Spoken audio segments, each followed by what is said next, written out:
Well, Brandon Axford here on News Channel Nebraska, again having the great opportunity to sit down with the University of Nebraska President Hank Bounds, and we're speaking to him with the upcoming important week for Nebraska, for the university, and there's a couple of reasons for that. First off, graduation this week, and President, what's it like for you as a president to see all these students that have put in the time walk across the aisle and get that diploma? Well, obviously, this is my favorite time of the year. If you're an educator, this is what you work to accomplish every year, help young people cross the finish line and move on to the next chapter. We're going to send some 11,000 young people across the finish line. They're going to get that diploma and go off into the workforce.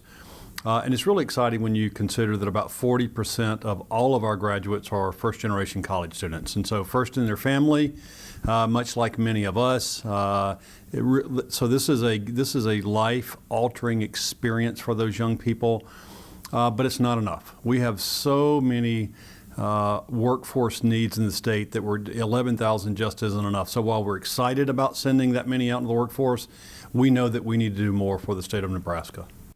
Well, we mentioned, there's two things coming up this week. The other thing is you're keeping your eye on what's happening at the Capitol, as the Appropriations Committee just released its final budget package, which will be debated on the legislature next week. Now, what is the committee recommending in terms of the university funding as we get ready for this budget hearing? Well, the great news is that the committee passed our request. We forwarded a very basic request to cover our salary needs, our health insurance increases, things like utility costs, those kinds of things that just go up every year. It doesn't do everything to meet all of our needs, but I really have to say thank you to Chairman Stenner, Vice Chairwoman Bowles, and the committee for during very difficult times, pushing this budget through for the university. It's the right thing to do for the university. It's the right thing to do for the students that we serve, and it's certainly the right thing to do for the state of Nebraska. I'm excited about where we are, and I just encourage all senators to support the budget as it's been rolled out.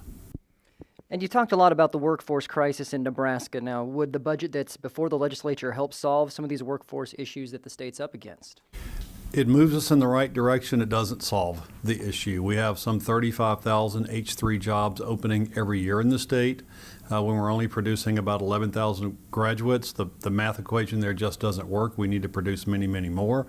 But we recognize that the state's in a time of fiscal stress. But at the end of the day, if we're going to grow our economy, if we're going to keep and create the kinds of jobs that will ensure that our children and our grandchildren stay in Nebraska, then we have to figure out as a state how to appropriately fund higher education so that we produce more people to go into those H3 jobs, not less. I have about a minute to go. Final question for you. I'm sure that there's a lot of questions and a lot of people in what you're thinking in regards to the tuition for next year and the rates. Now, can you give us any update on those conversations and where that's at? Well, it's a bit premature to give you a final number. We know that there will have to be tuition increases. We have sustained 3 cuts to our budget from the state in the last couple of years. This budget that is being proposed by the Appropriation Committee certainly moves us in the right direction, but it won't carry us all the way to fulfill our financial requirements. So the good news is that we were able to keep tuition at an affordable place. We were able to build in rates we think that will be affordable, keep the university accessible. And so I'm just so thankful to the committee for what they've done, because it allows us to really keep rates very, very low.